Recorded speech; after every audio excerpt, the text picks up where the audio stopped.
You think you know the ocean? You scroll past whale videos? You saw Finding Nemo? But there's a layer down there, darker, stranger, deadlier, where evolution went completely sideways. A football-sized body that can punch with the force of a bullet.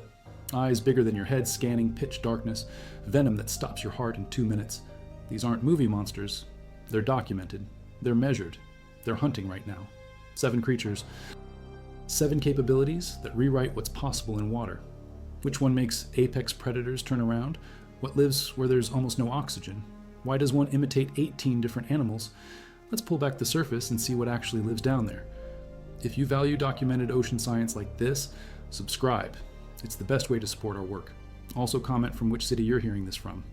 Also, this script is researched and factual. Using sources from the Ocean Census Nippon Foundation Nekton Project, published in Nature Communications in March 2025, and the Schmidt Ocean Institute's first ever colossal squid habitat footage, documented in eLife Journal in April 2025. These aren't Wikipedia summaries. These are peer-reviewed expedition reports with specimen measurements, depth readings, and coordinates. Now back to the information. Number 1, the colossal squid, March 9th, 2025, South Sandwich Islands, South Atlantic Ocean, 600 meters down. Schmidt Ocean Institute's remotely operated vehicle, Sebastian, captures footage, 30 centimeters long, juvenile, transparent body with hooks on its arms. This is Mesonychoteuthis hamiltoni, the first confirmed live observation of a colossal squid in its natural habitat. 100 years after scientists named the species, the heaviest invertebrate on Earth. Maximum documented weight, 495 kilograms. That's 1,091 pounds. Caught in the Ross Sea, February 2007. Female. Mantle length, 2.5 meters. Total length, 4.2 meters when fresh. The tentacles shrank after 14 months frozen. When alive, longer. Beaks found in sperm whale stomachs suggest specimens reaching 600 to 700 kilograms exist. That's 1,500 pounds of muscle and intelligence hunting in total darkness below 1,000 meters. The eyes, 30 centimeters across when alive, 12 inches. The largest eyes documented in any animal, ever. They collapse after death. Fresh measurements from a 2014 specimen showed 37 centimeters, 15 inches. A dinner plate can't cover one eye. These eyes evolved for one reason, detecting bioluminescence at distance in the midnight zone where sunlight never reaches. The pupil alone measures 9 centimeters, 3.5 inches. More light enters these eyes than any camera lens. They scan the abyss for the glow of prey or the flash of a predator. The colossal squid doesn't just see in darkness, it owns the darkness. The hooks, not suckers, hooks. Sharp rotating barbs on the clubs at the end of its feeding tentacles and on the middle of its 8 arms. These aren't for holding, they're for tearing. Each hook can swivel 360 degrees. When a colossal squid strikes an Antarctic toothfish, its primary prey, those hooks pierce scales and flesh and lock in. Between 2011 and 2014, commercial trawlers brought up 8,000 Antarctic toothfish. 71 showed clear, colossal squid attack marks. Deep lacerations, chunks missing. The fish were still alive when caught. The squid hunts between 500 and 2,000 meters depth. In waters near freezing, under pressure that would crush human lungs. It ambushes prey with arm speed we can't measure because we've never filmed an adult hunting. The juvenile filmed in 2025 moved slowly. Adults grow 15 times larger. Range and distribution.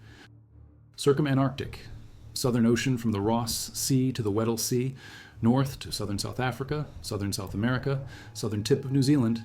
Essentially, the entire belt of frigid water circling Antarctica. Depth preference correlates with age. Young squid between 0 and 500 meters. Adolescents 500 to 2,000 meters. Adults primarily in the mesopelagic and bathypelagic zones, 1,000 to 4,000 meters down. They don't migrate seasonally like giant squid. They stay deep, cold, hidden, only coming to attention when sperm whales vomit up their beaks or when a long-line fishing operation accidentally snags sawn. February 2007. A New Zealand fishing vessel working the Ross Sea pulls up a line. Something massive on the hooks. Crew works for hours to bring it aboard without damaging it. 450 kilograms, estimated when first weighed frozen. After thawing for examination at Te Papa Tongarewa Museum in Wellington, actual weight 495 kilograms. Length measurements showed shrinkage from dehydration. Arms ranged 85 centimeters to 115 centimeters. Tentacles 2.1 meters. Fins 1.2 meters across. Mantle width 98.2 centimeters. This wasn't even the largest. Beaks recovered from sperm whale stomachs are bigger, much bigger.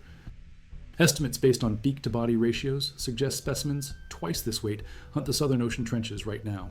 Diet and hunting. Analysis of stomach contents reveals lanternfish, deep-sea smelt, and other colossal squid. Cannibalism confirmed. A female caught in Prid's Bay had squid remains in her stomach. DNA analysis showed same species. They eat each other. 71 Antarctic toothfish caught between 2011 and 2014 showed colossal squid attack patterns. These fish can weigh 70 kilograms and swim fast. The squid still catches them. Nitrogen-15 isotope analysis of chitinous beaks confirms colossal squid as top predators in their ecosystem. They sit at the apex. Only sperm whales and sleeper sharks hunt them successfully. Colossal squid may form up to 77% of a sperm whale's diet in Antarctic waters. That's the whale's perspective. From the squid's perspective, you're either prey, competitor, or you don't exist. The March 2025 footage changed everything. For decades, scientists worked from dead specimens, frozen, preserved, pieces. Now we have video, 30 centimeters, transparent, hooks visible, moving deliberately at 600 meters depth. The team identified it by the hook arrangement on the arms, a diagnostic feature separating Mesonychoteuthis from all other cranchied glass squids. Juvenile, which means somewhere below, the adults drift, hunting, growing, waiting in pressure and cold that makes the deep sea a fortress most animals can't enter. The colossal squid doesn't need speed like the giant squid. It has weight, power, hooks, eyes that see what nothing else can see, and an entire frozen ocean to hide in. Number 2. The blue whale, Southern Ocean. March 20th, 1947. Whalers record a female, 27.6 meters long, 91 feet, weight 190 tons, 418,878 pounds, equivalent to 30 elephants, 2,500 people, the largest confirmed animal measurement in Earth's history. Ever. Dinosaurs didn't reach this mass. Bruchotchaiosaurus estimates ranged 110 to 170 tons based on fragmentary remains that no longer exist. The blue whale specimen from 1947 was weighed, measured, recorded, real, no fossil uncertainty, no estimation errors. This animal lived, breathed, ate, and died less than 80 years ago. And it wasn't an outlier, it was just the biggest one we caught. Size range. Antarctic blue whales average 112 tons for males, 130 tons for females. Eastern North Pacific blue whales average 88.5 tons for males, 100 tons for females. Northern Hemisphere blue whales average 100 tons for males, 112 tons for females. The 2040-24 study by Motani and Pyenson calculated that blue whales reaching 30 meters long could weigh up to 245 tons, based on volumetric analysis of body mass at different lengths.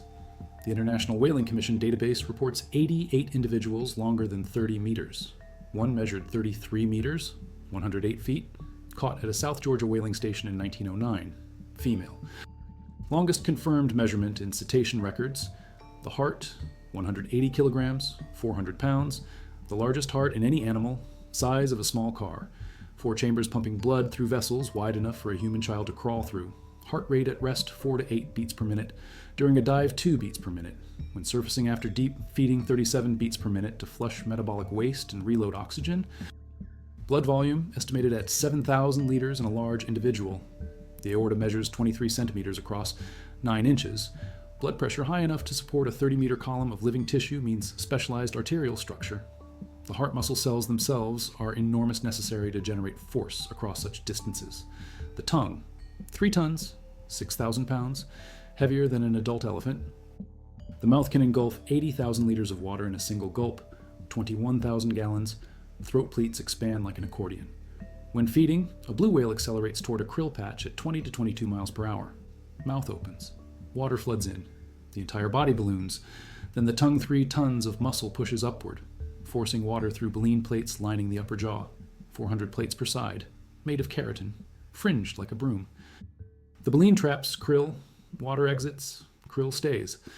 A single mouthful can contain 34,776 to 1,912,680 kilojoules of energy, 8,312 to 457,141 calories, up to 240 times more energy than the lunge itself costs.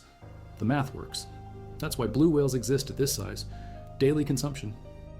An average blue whale must eat 1,120 kilograms of krill per day, 2,469 pounds, 4 tons, every day. Just to maintain body temperature, swim, and reproduce, krill density must exceed 100 individuals per cubic meter to make lunge feeding worth the energy cost. Antarctic krill swarms can reach densities of 30,000 per cubic meter in summer months. The whales track these swarms across thousands of miles. They remember feeding grounds. Multi-year studies show individual whales returning to the same coordinates year after year. Memory across ocean basins, navigation without landmarks, following krill, following seasonal upwellings, following the dance of Antarctic water masses that concentrate these tiny crustaceans into ribbons of pink protein stretching for miles. Lifespan and reproduction. Blue whales live 80 to 90 years. Age determined by counting layers in earwax plugs. Keratin accumulates annually like tree rings. Sexual maturity at 5 to 15 years depending on food availability. Gestation period 10 to 12 months. Calf born at 7 to 8 meters long. 20 to 25 feet. Weight 6,000 to 7,900 pounds. 3.5 tons. At birth, the calf drinks 50 gallons of milk per day, 225 liters. Milk is 40 to 50% fat, 10 times richer than human milk. The calf gains 200 pounds per day, 90 kilograms, every 24 hours for 7 to 9 months. Fastest growth rate of any organism on Earth. By weaning, the calf measures 15 meters, 49 feet. That's longer than a school bus. That's one individual's first year. Population history. Before industrial whaling began in earnest, around 1900, an estimated 225,000 blue whales lived in the southern hemisphere alone. By the 1960s, populations in the Antarctic and North Atlantic crashed to the low hundreds. Commercial whaling ended in 1966, when blue whales received protected status. 60 years later, global population sits between 10,000 and 25,000 individuals. The Southern Ocean population shows signs of slow recovery. The North Atlantic population remains critically low. Ship strikes remain the primary modern threat. A container ship traveling at 20 knots can't stop or swerve fast enough when a blue whale surfaces in the shipping lane. The collision kills the whale instantly or inflicts injuries that lead to death over days or weeks. Sound. Blue whales produce the loudest sounds of any animal. 188 decibels, louder than a jet engine at takeoff. The calls are infrasonic frequencies below 20 hertz, mostly in the 10 to 40 hertz range. These sounds travel thousands of miles through ocean water. Under optimal conditions, a blue whale's call can be detected 1,000 miles away by another blue whale. They use these vocalizations to navigate, find food, and locate mates across distances that make the Pacific Ocean feel like a small neighborhood. The calls last 10 to 30 seconds. Patterns vary by population. Dialects exist. North Atlantic blue whales don't sound like Antarctic blue whales. Cultural transmission across generations. Teaching, memory, communication. In a language we're only beginning to decode. Number 3, the mantis shrimp, Odontodactylus ciliaris, the peacock mantis shrimp, length 18 centimeters maximum, 7 inches, weight 0.6 kilograms, 1 pound 5 ounces. Tropical Indo-Pacific coral reefs and rocky coasts. Depths 0 to 40 meters. This animal punches with accelerations of 10,000 times gravity. The club edge travels at 23 meters per second, 75 feet per second, 50 miles per hour, in water. That's the same velocity as a .22 caliber bullet leaving the barrel. The strike delivers 15,000 newtons of force. The fastest limb movement in the animal kingdom until trapjaw ants were measured at 140 miles per hour in 2014. But ants are weightless. The mantis shrimp has mass behind the punch. Mechanism? Saddle-shaped spring in the maris segment of the raptorial appendage, made of resilient cuticle and protein. When the shrimp cocks its arm, specialized muscles compress this spring structure. A latch holds it in place. Energy builds. When the latch releases, the spring explodes outward. The propotus and dactyl segments, the hammer and club, rotate forward faster than muscle contraction alone could ever achieve. This is power amplification. Muscles load the spring slowly. The spring releases instantly. The same principle used in crossbows, ballistae, and Venus flytraps. Biological engineering that delivers 10,000 GI accelerations over a distance of less than 1 centimeter. The strike completes in under 3,000ths of a second, 0.003 seconds, faster than human neurons can process visual information. By the time you see the movement, it happened 3 neural processing cycles ago. Cavitation bubbles. The club moves so fast through water that it creates a region of low pressure directly in front of itself. Water vaporizes. A bubble forms. When the club stops moving, the bubble collapses. Implosion. The collapse generates a second shock wave, nearly equal in force to the strike itself. Prey gets hit twice, once by the physical club, once by the shock wave. The collapse also produces a flash of light sonoluminescence. The bubble's interior temperature briefly reaches thousands of degrees Kelvin as it collapses. That's hot enough to emit photons. The flash lasts nanoseconds. High-speed cameras filming at 40,000 frames per second captured this in 2012. Every mantis shrimp punch creates a miniature supernova in the water. Prey and predation. Mantis shrimp hunt crabs, mollusks, shrimp and fish. Smasher species use clubs to fracture shells. Spearer species use barbed appendages to impale soft-bodied prey. The peacock mantis shrimp is a smasher. It ambushes from a burrow. A crab scuttles across the reef. The shrimp tracks it with independently mobile eyes, calculates distance, times the strike, explodes from the burrow. One punch. The crab's carapace shatters. Hemolymph leaks. The shrimp drags the crab back underground and consumes it over hours. Aquariums housing mantis shrimp must use acrylic 3 to 4 times thicker than standard exhibits. Glass shatters. Multiple aquarists have documented this. 1998, a mantis shrimp named Tyson smashed through quarter-inch thick glass at an aquarium in Great Yarmouth, England. The staff moved him to a reinforced tank. The name stuck. Vision. 24 eyes. Total 12 per eye stalk. Actually, not 24 independent eyes, but 12 to 16 types of photoreceptor cells per eye. Humans have 3 color receptive cones. Mantis shrimp have 12 to 16 depending on species. They see ultraviolet. They see polarized light waves vibrating in specific planes. This gives them information about surfaces, transparency, and the presence of camouflaged prey that other predators miss. Each eye moves independently. Each eye has depth perception independently. They can gauge distance with one eye where most animals need 2. The eye structure includes specialized rows of photoreceptors called midband rows that scan the environment in strips. The brain integrates these strips into a unified image while simultaneously processing color, polarization, and UV information. The processing required exceeds what we understand about arthropod neural capacity. How they do it remains unclear. Combat. Mantis shrimp fight each other for burrows. High-speed footage at 30,000 to 40,000 frames per second captured these duels. They face each other, raise their telsons, the armored tail plates, coil them forward over their heads like shields. Then they strike, each trying to hit the other's body. The telson absorbs the impact. Study published in Journal of Experimental Biology, 2024, showed that the coiled defensive posture dissipates 90% of strike energy. 20% comes from the armor material itself, highly mineralized chitin and calcium phosphate composite structure. 70% comes from the behavioral positioning of the telson at an angle that redirects force away from the body core. Boxers move with punches to reduce impact. Mantis shrimp evolved this strategy 200 million years before boxing existed. Material science. The dactyl club consists of 3 regions: the impact region on the strike surface, the periodic region behind it, the striated region deepest. The periodic region contains nested helical layers of chitin fibers called a bulletin structure. Each layer rotates slightly relative to the layer below it. This creates a herringbone pattern visible under microscopy. When a crack forms from impact stress, it hits the boundary between fiber orientations and gets deflected laterally instead of propagating straight through. The structure self-heals microcracks between strikes. The impact region contains hydroxyapatite crystals, the same mineral in vertebrate bones and teeth. A study published in Science Journal February 6, 2025, confirmed the periodic region acts as a phononic shield, filtering high-frequency shock waves generated when cavitation bubbles collapse. This prevents structural damage to the club and underlying tissue. Engineers are studying this structure to design better body armor and blast-resistant materials.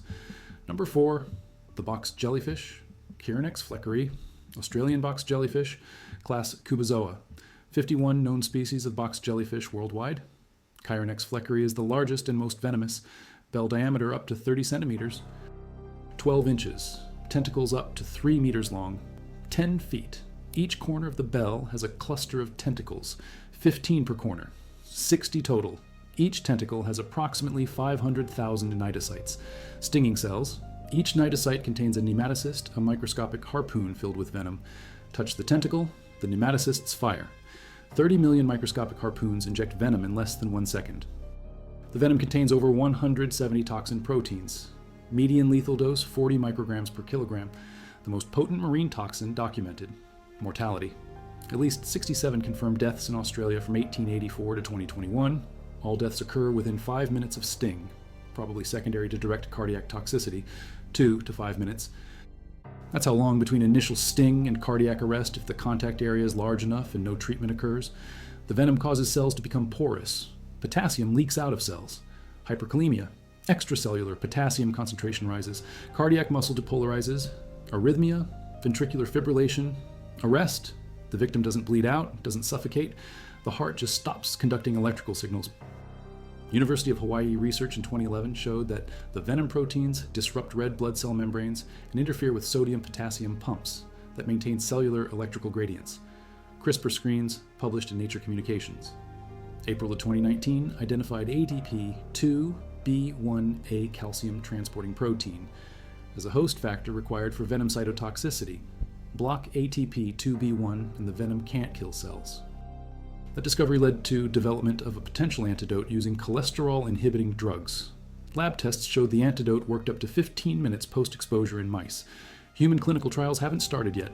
Pain, described by survivors as the worst pain humans can experience. Immediate, excruciating, lasting up to 8 hours even in non-fatal stings. The tentacle adheres to skin. More nematocysts fire continuously as long as contact continues. Linear welts form in a cross-hatched pattern where multiple tentacles touched. The welts scar. Tissue necrosis occurs in severe stings. Skin dies and sloughs off. Survivors report pain so intense they lose consciousness before reaching shore. In 2011, a 10-year-old girl survived a Chironex fleckery sting in Australia after receiving 6 ampules of antivenom intravenously. She spent weeks in hospital. The scars remain permanent. Habitat and distribution. Coastal waters from northern Australia and Papua New Guinea to Indonesia, Malaysia, Singapore, Philippines, Vietnam, Cambodia, Thailand, warm tropical and subtropical seas, shallow waters, typically 0 to 5 meters depth but recorded up to 15 meters, sandy beaches, muddy estuaries, river mouths where fresh water meets salt. They hunt during the day. Most jellyfish drift. Box jellyfish swim actively, speeds up to 4 knots. That's 4.6 miles per hour in water. They chase prey, small fish and crustaceans mostly. They use their eyes to navigate. Eyes. 24 eyes arranged in clusters around the bell. 4 ropalia. 6 eyes per ropalium. 4 types of eyes with different capabilities. 2 are pigment cup eyes. They detect light and dark. 2 are slit eyes. They provide spatial information about light direction. 2 are complex lens eyes. They have a cornea. Lens. Iris that contracts in bright light. And retina. True image-forming eyes. In a creature with no brain, the nervous system is a nerve net, decentralized, no central processing unit. Yet the box jellyfish sees, processes visual information, makes decisions, and hunts. How they integrate input from 24 eyes into coordinated swimming behavior remains one of the great unsolved problems in neuroscience. The complex eyes don't focus perfectly. The lens structure creates a blurred image on the retina. But studies published in Vision Research 2016 showed the box jellyfish compensates by moving its entire body to scan the environment. Essentially, the whole animal is the camera. Defense. If you're swimming in North Queensland between November and May summer months, when box jellyfish are most abundant, you wear a stinger suit, full-body lycra. The nematocysts don't fire against lycra because they're triggered by chemicals found on mammalian skin, not by touch alone. Dermatopontin, dermatan sulfate proteoglycans, specific lipids unique to vertebrate epidermis. These are the trigger chemicals. Lycra has none of them. Stinger suits reduce sting incidence by 99%. Beaches install net enclosures. Vinegar stations, placed every 50 meters along swimming areas. If stung, pour vinegar over the tentacle site for 5 to 10 minutes. Acetic acid at 4 to 6% concentration deactivates unfired nematocysts. This prevents further venom injection, but doesn't neutralize venom already in tissue. That requires antivenom 20,000 units per ampule, 3 ampules for systemic envenomation, up to 6 ampules for cardiac arrest cases. Ice packs help with pain. Heat may be more effective, but research is inconclusive. Do not use fresh water. Do not rub the sting site. Both actions trigger more nematocyst discharge. Number 5, the mimic octopus, Thaumaoctopus mimicus, first discovered 1998. Sulawesi, Indonesia, muddy river mouth, bottom substrate, 60 centimeters total length, 2 feet. Indo-Pacific distribution from Red Sea and Gulf of Oman in the west to New Caledonia in the east, Philippines and Gulf of Thailand in the north to Great Barrier Reef in the south. Most documented observations from Indonesia, shallow waters, silty estuaries, murky environments where vision is compromised. This octopus can impersonate 18 different species. 18. No other animal mimics more than 1 or 2 models. The mimic octopus switches between them in seconds based on context and threat. Documented impersonations, Lionfish holds arms radially outward to mimic venomous spines. Sea snake hides 6 arms, holds remaining 2 parallel, and ripples them in opposite directions. Jellyfish inflates mantle, trails arms behind. Zebra sole flatfish holds all 8 arms behind body, swims with siphon like a flatfish. Mantis shrimp, crab, sea anemone, tube, worm tube, colonial tunicate. Over a 5-day observation period in 2008, researchers counted nearly 500 instances of flatfish mimicry by a single individual. That's the preferred disguise. Why? Flatfish are common, slow-moving, non-threatening. Blending in as a flatfish lets the octopus forage openly on sandy bottoms during daylight without attracting predators. Defensive mimicry. When harassed by territorial damselfish, the mimic octopus transforms into a banded sea snake. Damselfish are preyed on by sea snakes. The threat is recognized. The damselfish retreat. The octopus continues foraging. Researchers film this interaction multiple times. Same stimulus. Same response. Selective mimicry based on predator identity. This requires the octopus to recognize different predator species, recall which animals those predators fear, and execute the correct impersonation. That's observational learning, memory, decision-making, intelligence, aggressive mimicry.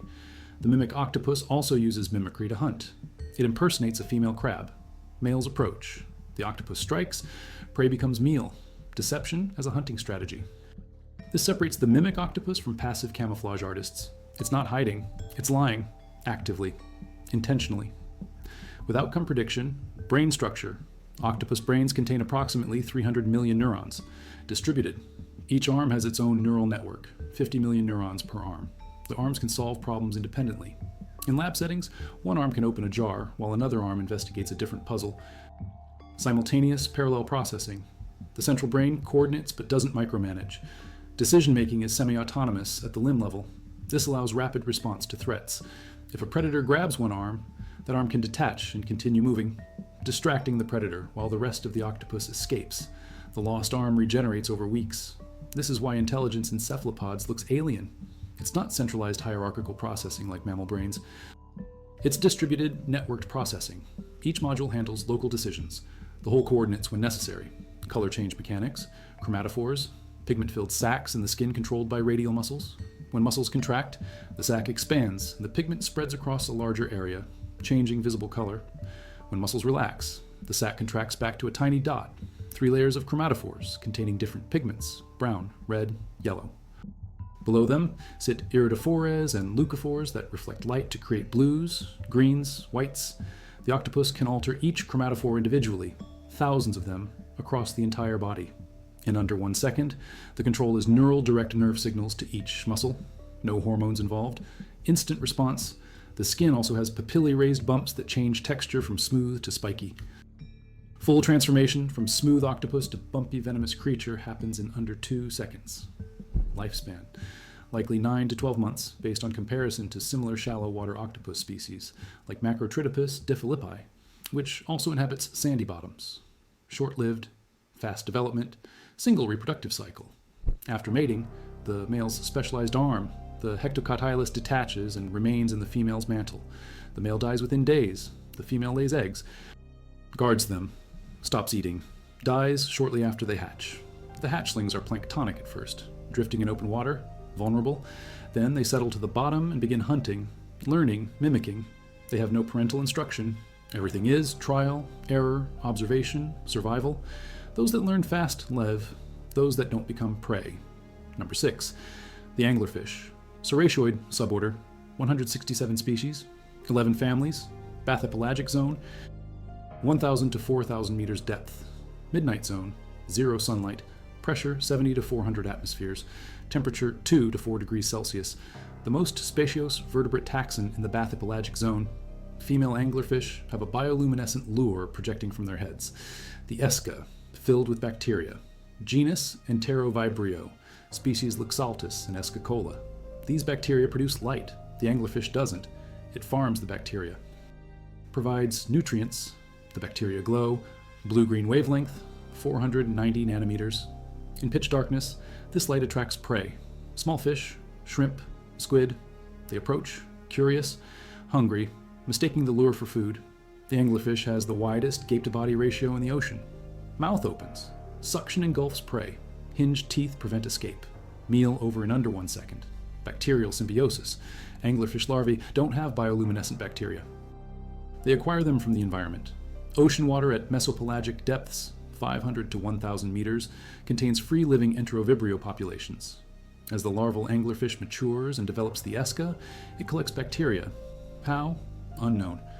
The bacteria colonize the esca tissue. Begin reproducing, begin glowing. Genomic analysis published in eLife. October 2019 showed these bacterial genomes are 50% reduced compared to free-living relatives. They've lost most genes for amino acid synthesis and nutrient breakdown except glucose metabolism. This means the fish supplies amino acids and nutrients. In return, the bacteria provide light. Mutualism. Neither can thrive without the other. The bacteria retained genes for flagellum construction, a tail for swimming. This suggests they can still survive in water outside the host, but they've lost environmental sensing genes. They're committed, locked in. Evolution toward total dependence. Species, diversity. Pacific football fish, Hymentolophus sagamius, humpback black devil, Melanocetus johnsoni, triplewort sea devil Cryptopsaurus, quasi, fangtooth sea devil, each with unique esca structures. Some species have additional bioluminescent organs called caruncles, glowing pouches anterior to the dorsal fin. Some have barbels, some have elaborate filaments extending from the esca. One species documented in the World Register of Marine Species, top 10 for 2024, had a double lure to bioluminescent organs instead of one. Function unclear. Perhaps one lure attracts prey, the other attracts mates. Perhaps both function as prey lures, and switching between them alters the wavelength or pulse pattern to target different prey species. Biofluorescence, May 2021, Newport Beach, California. A Pacific football fish washed ashore. Female. 12 inches long. Researchers at Natural History Museum of Los Angeles examined it. Under blue light, small spots on the esca glowed green. Biofluorescence, different from bioluminescence. Bioluminescence produces light. Biofluorescence absorbs light at one wavelength and re-emits it at another. In this case, absorbing blue bioluminescent light from the bacteria and re-emitting green. Study published in Journal of Fish Biology. January 2022 confirmed this was the first documentation of biofluorescence in a deep-sea anglerfish. Why would a fish living in total darkness need biofluorescence when there's no ambient light? Answer: there is light. The anglerfish's own bioluminescence. The bacteria glow blue. The biofluorescent tissue converts some of that blue to green. Result: a multicolored lure. More complex, more enticing. More effective at attracting prey that may be tuned to specific wavelengths, or at attracting mates. Males use vision to locate females. A female with a more complex light signature may be easier to find across kilometers of dark water. Sexual parasitism. Male anglerfish are tiny. Females can reach 30 centimeters. Males stay under 2 centimeters. That's a 15-to-1 size difference. Males don't have functional digestive systems in some species. They exist only to find a female. When a male locates a female using olfactory cues in the water and vision of her lure, he bites onto her body. His mouth fuses to her skin. Blood vessels merge. His organs degenerate. He becomes a parasitic sperm sac, permanently attached. The female now has a self-renewing sperm source. When ready to reproduce, she releases eggs. The male, what remains of him, releases sperm. Fertilization occurs externally. Eggs float to the surface in a gelatinous raft. Larvae hatch in the epipelagic zone. Develop, then descend. Some males never find females. They die within weeks. Starvation. Those that succeed lose individuality, become part of another organism. Evolutionary trade-off. Reproduction at the cost of autonomy. Number 7, the vampire squid. Vampiroteuthis infernalis. Vampire squid from hell. Not a squid, not an octopus. Only surviving member of order, Vampiromorphyta.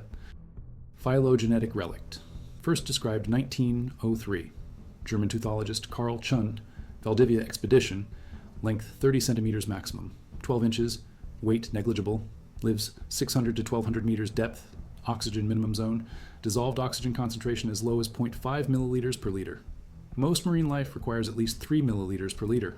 The vampire squid thrives where others suffocate. Oxygen adaptation. Mass-specific metabolic rate lowest of all deep-sea cephalopods. Burns energy slowly. Blue blood with hemocyanin that binds oxygen more efficiently than another cephalopod. Gills with larger surface area for oxygen extraction. Ammonium-rich gelatinous tissue. This tissue has density matching seawater. The squid achieves neutral buoyancy without muscular effort. Energy saved.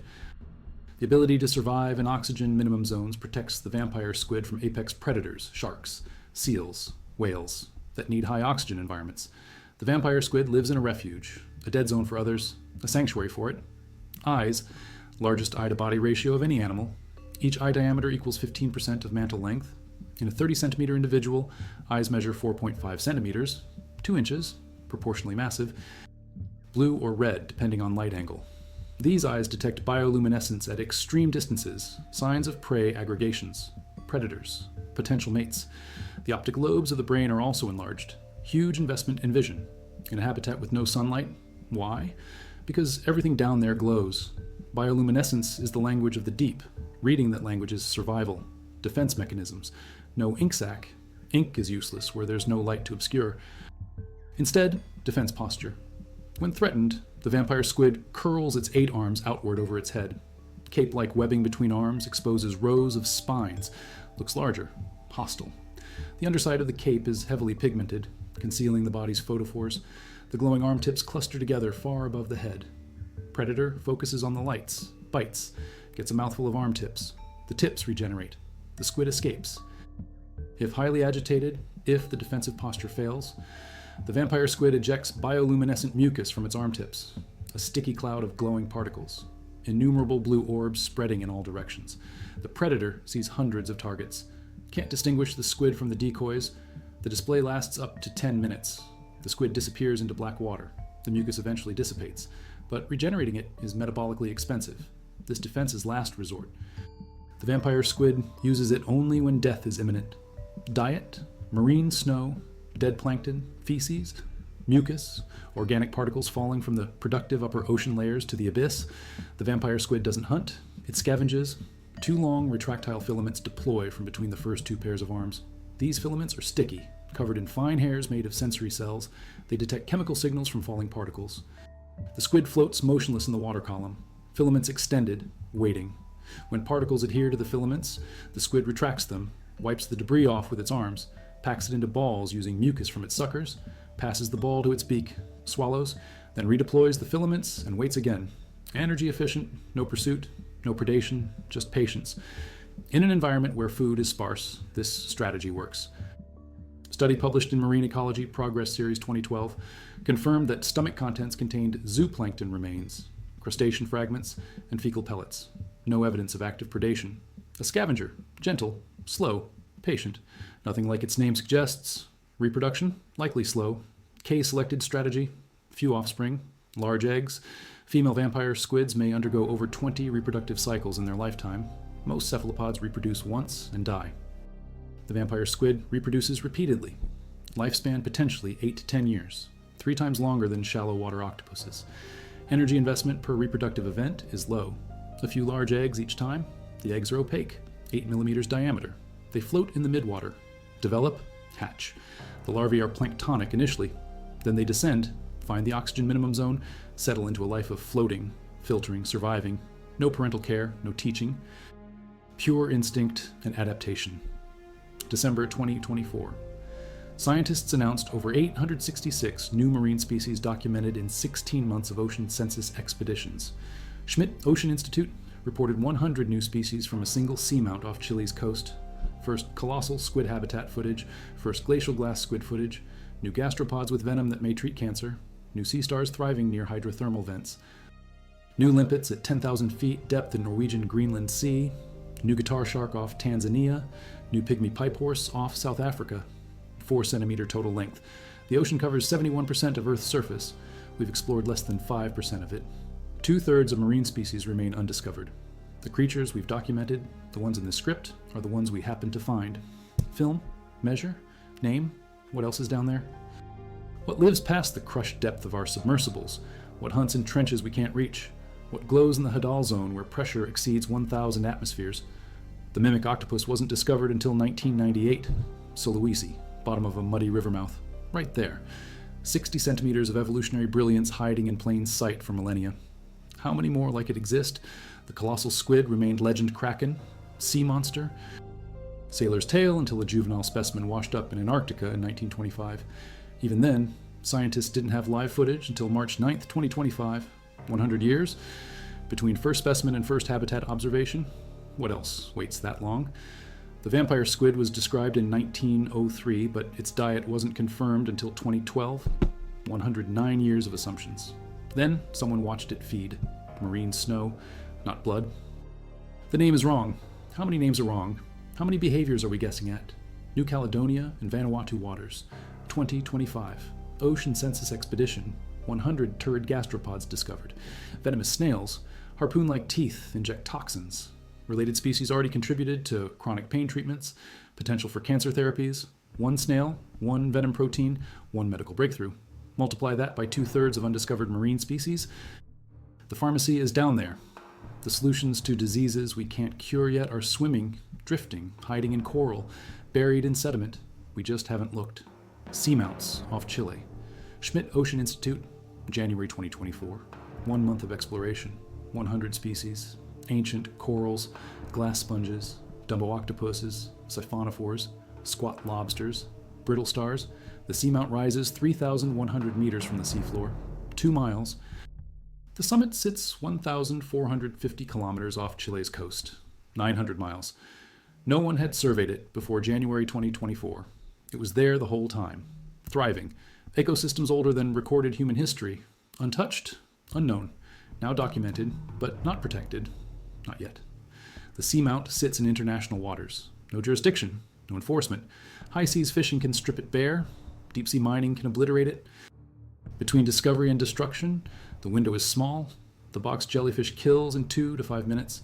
The mantis shrimp punches faster than bullets. The blue whale weighs 190 tons. The colossal squid has eyes bigger than dinner plates.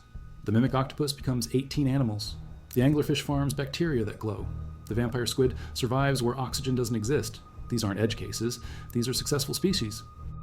Populations numbering in the thousands or millions, reproducing, evolving, adapting. They represent strategies that work, strategies tested across millions of years, strategies we barely understand.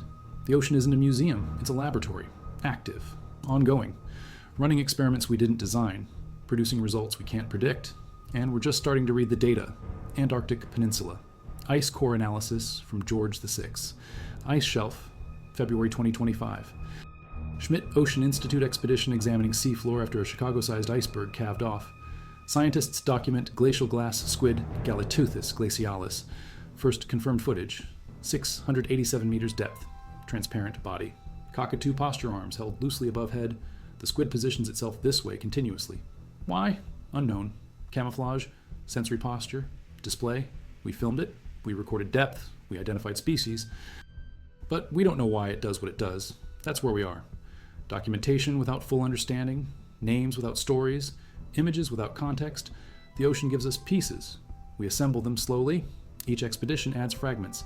Each publication refines hypotheses. Each decade shifts consensus. And every time we think we've mapped the deep, something new surfaces. Literally. 3 juvenile colossal squid washing up on New Zealand beaches in 2023. Irukandji jellyfish appearing in waters where they weren't recorded before. Range shifts, climate-driven. Warming oceans push species poleward. Predator-prey relationships dissolve. New ones form. Ecosystems rearrange in real time. We watch, we measure, we try to predict. But the ocean moves faster than our models.